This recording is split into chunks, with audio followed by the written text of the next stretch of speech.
Boa tarde, eu me chamo Carlos Eduardo, sou estudante do curso de Engenharia Elétrica na Univale, campus Itajaí.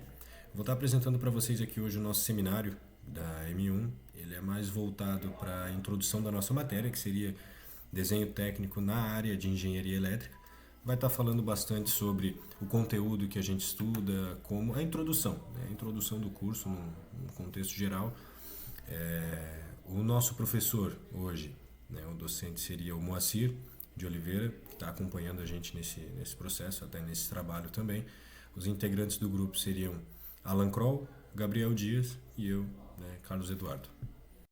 Bom, de maneira geral, a gente conseguiu dividir o nosso trabalho, né, o nosso seminário aí em três temas. Né? Esses são esses tópicos que a gente tem aqui na tela. Geometria descritiva, que seria o nosso primeiro tópico, é mais voltada ao estudo, né, dessas retas, poliedros, bissetris, né, todos os pontos que a gente pode ter num plano tridimensional. Os métodos descritivos seria mais voltado, né, para poder simplificar e facilitar a representação dessas formas nos planos. E as perspectivas que a gente tem são as técnicas que nós desenvolvemos para facilitar a representação gráfica, né, e a visualização desses objetos tridimensionais em um plano bidimensional. Tudo isso a gente deve seguir regras, né, então a gente vai estar falando bastante sobre isso no decorrer da apresentação. Bom, sobre tipos de retas, né, a gente pode abordar aqui 7 principais tipos, que é uma reta qualquer, uma reta horizontal, uma reta frontal, uma reta topo, uma reta vertical, uma reta fronto-horizontal e de perfil. Bom, começando pela reta qualquer, né, ela tem as características de ser uma reta oblíqua entre o plano π1 e π2. Bom, o que é o π1 e o π2? O π1 é esse plano aqui, como se eu estivesse observando, né, o meu objeto, nesse caso aqui é um segmento de reta, o meu objeto de cima para baixo. E o plano π2 é como se fosse uma parede, onde eu estivesse olhando o objeto da parte lateral, projetando ele nessa parede. Então, a reta qualquer, ela tem a característica de ser oblíqua tanto ao plano π1 quanto ao plano π2. Bom, na reta topo, né, também, sempre considerando aqui o plano π1 e o plano π2, a reta topo ela tem a característica de ser paralela ao plano π1. Paralela significa que ela está na mesma projeção, né, ao plano π1. E ela, obviamente, se ela está paralela ao plano π1, ela está perpendicular, ou seja, a um ângulo de 90 graus do plano π2. Já na reta horizontal é um pouco diferente, né? Ela continua paralela ao plano π1, né? Mas ela está oblíqua ao plano π2. Então, quando a gente tem a visualização desse tipo de reta no modo épora, né, a gente pode observar aqui o rebatimento no plano π2 nessa região aqui e o rebatimento no plano π1 nessa região aqui. Note que a verdadeira grandeza na reta horizontal ela está no plano π1, enquanto no plano π2 a gente não tem a verdadeira grandeza dessa reta, né? Já na reta topo, por exemplo, quando a gente representa ela no modo épora, a gente tem a verdadeira grandeza no plano π1, e quando a gente enxerga ela no plano π2, nesse sentido, a gente vai enxergar somente um ponto. Bom, no tipo de reta vertical, ela é basicamente o oposto da reta horizontal, né? O que significa isso? Que ela está paralela ao plano π2, ou seja, esse segmento de reta está paralela ao plano π2. Consequentemente, ela está perpendicular a um ângulo de 90 graus ao plano π1. Visualizando ela no modo épura, né, a gente tem a verdadeira grandeza dela representada no plano π2. Enquanto se a gente visualizar ela do plano π1, que é de cima para baixo, a gente vai visualizar apenas um ponto. Na reta fronto-horizontal, ela está paralela tanto ao plano π1 quanto ao plano π2. Então, seria esse segmento de reta aqui no espaço. Então, eu tenho a verdadeira grandeza dela olhando tanto do ponto frontal em π1 quanto do plano lateral π2. Bom, a reta vertical, ela é a mais complexa de ser representada, né? Porque ela está oblíqua tanto ao plano π2 quanto ao plano π1. Então, o meio de obter a verdadeira grandeza dela é utilizando esse rebatimento, que ele não vai estar nem no segmento de reta y e x, ela vai estar num segmento lateral. Bom, avançando um pouco agora, a gente vai falar sobre poliedros, né? Então, qual que é o significado de poliedros? Poliedros são segmentos sólidos geométricos de figuras tridimensionais. Então, o nosso objetivo aqui é representar uma figura de maneira que não seja apenas bidimensional, né? Que tenha altura e largura, mas que seja tridimensional, que ela tenha altura, largura e profundidade, ou seja, que ela tenha os eixos x, y e z. Bom, uma das características de um poliedro, né, é que ele tem faces. Faces que são o quê? Uma face, por exemplo, essa face aqui seria a face frontal. Essa aqui é a lateral, a superior. A face traseira que a gente não consegue observar, porque eu estou olhando o objeto de frente. Tem a face do fundo, que a gente também não consegue enxergar. Bom, outra característica de um poliedro é que ele tem arestas. As arestas são o quê? São as linhas que contornam essa forma geométrica tridimensional. E todas essas linhas que formam esse objeto tridimensional são formados por vértices, que são os pontos que fazem a união dessas arestas. Por exemplo, se eu fosse representar esse poliedro numa vista superior, né, eu poderia representar ela por uma face rebatida, né, aonde eu diria que o ponto C ele está a uma altura de 100 milímetros e o ponto G está no ponto zero, origem, na visualização de planta. Bom, falando agora sobre bissetriz. Bissetriz também é um tipo de reta que corta um ângulo no seu ponto médio.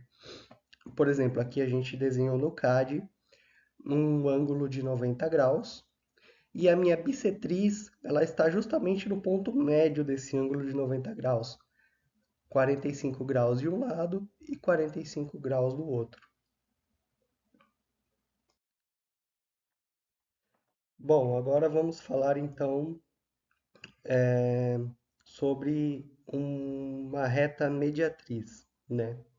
Então aqui a gente traçou um ponto A e um ponto B num segmento de reta horizontal e traçamos uma linha no sentido oposto, no sentido vertical, né? Então, se eu tenho uma linha horizontal do ponto A ao ponto B e eu traço uma linha vertical, eu tenho um ângulo perpendicular, que seria um ângulo reto, que a gente chama, que é um ângulo de 90 graus. Bom, pessoal, falando um pouquinho sobre planos, a gente começa aqui falando dos diedros, né? O diedo basicamente é uma forma de a gente planificar, né, um objeto, uma peça que esteja em três dimensões, a gente usa a projeção de vista para trazer ele para o papel, no caso em duas dimensões.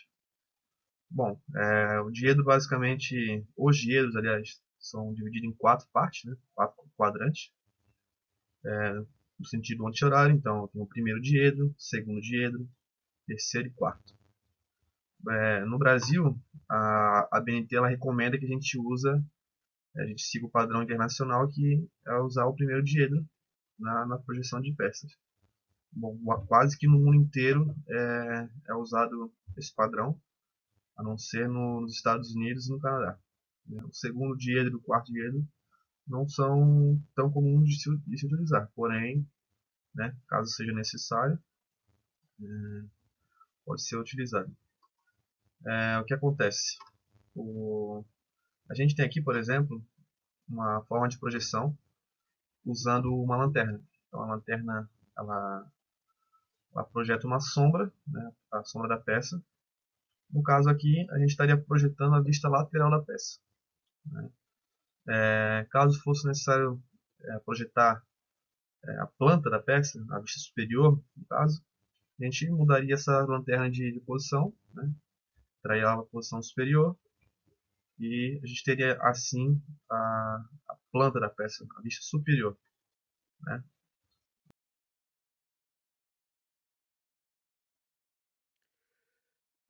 Bom, vamos falar então sobre mudança de plano, né?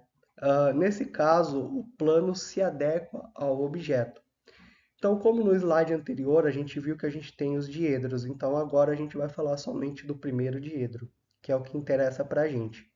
Então, aqui a gente tem uma figura representada por um triângulo, né, que ele está paralelo à, à vista de planta do primeiro diedro. Então, você vê aqui o rebatimento do triângulo, né, a vista superior de planta, né? Você tem a verdadeira grandeza da peça rebatida aqui na base do primeiro diedro. Enquanto na figura ao lado, esse mesmo triângulo, né, ele está oblíquo tanto ao plano base, né, de planta, quanto ao plano lateral. Nesse caso, a gente vai ajustar, a gente vai movimentar o nosso diedro para ele se adequar a essa angulação oblíqua do triângulo, de modo que eu consiga obter esse rebatimento e eu obtenha a verdadeira grandeza, que são as verdadeiras dimensões dessa peça que eu estou representando. Já pelo método das rotações, é o oposto do método dos planos, né? Às vezes o meu plano ele está numa perspectiva isométrica, e eu vou adequar ele ao meu diedro, né? Ou seja, eu vou deixar ele de modo paralelo ao meu diedro, onde eu consiga, através do rebatimento, obter a verdadeira grandeza das faces lateral, superior e frontal da peça. Bom, já na mudança de plano, né, ela é um pouco diferenciada. Por exemplo, para mim obter uma mudança de plano, eu tenho que traçar uma linha perpendicular ao diedro oposto, onde eu quero mudar o plano, para assim então representar essa figura que está na base do primeiro diedro, para que eu mude o plano e represente ela na base do primeiro diedro, mas na vista frontal. Bom, agora vamos falar sobre o rebatimento de uma reta, que é um pouco mais complicado de explicar. Basicamente, eu quero pegar o meu segmento A', B' e fazer um rebatimento desse segmento de reta em relação a uma linha aonde eu vou traçar. Eu posso arbitrar essa linha.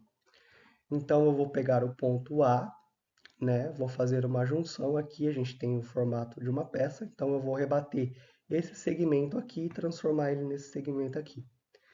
Bom, fiz a junção do H' com o H, tracei uma reta ao qual eu quero que seja a base para minha projeção desse segmento de reta.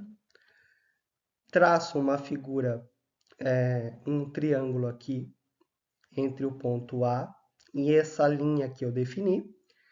Com o compasso, eu pego e faço essa circunferência até chegar no ponto de alinhamento com H. A partir desse ponto, eu traço a minha reta e junto ela com a minha linha B. Então, fazendo isso, eu projetei a minha linha, a linha B', transformei ela em A1, B1. Bom, agora vamos falar sobre as vistas cavaleira, né? A vista cavaleira é uma projeção derivada da projeção cilíndrica oblíqua. Bom, uma característica da cavaleira é que a face frontal dela, né, sempre está em verdadeira grandeza, enquanto já a angulação, para mim visualizar as vistas laterais ou a vista superior, ela pode variar, mas a frontal é sempre a verdadeira grandeza. Já na vista isométrica, né, nós temos que o meu objeto tridimensional, né, ele está de modo com que o vértice, lembre-se que o vértice é a junção das arestas, né? Então aqui a gente tem a aresta 1, aresta 2, aresta 3 e o vértice que é a junção dessas três arestas. Na vista isométrica, a angulação entre as arestas é sempre de 120 graus. Então, isso é o que caracteriza uma vista isométrica, né? Lembrando que a vista isométrica ela é uma derivada da axonométrica, né? Então, a gente tem a isométrica, a dimétrica e a trimétrica. E por fim, né, a nossa vista dimétrica ou bimétrica, né, ela também mostra a face frontal como sendo a verdadeira grandeza.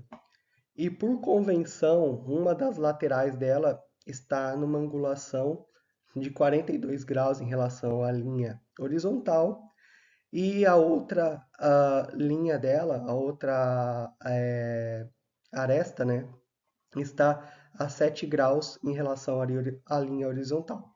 E assim a gente tem a visão dimétrica. Pessoal, essa foi a nossa apresentação. Muito obrigado e terminamos por aqui.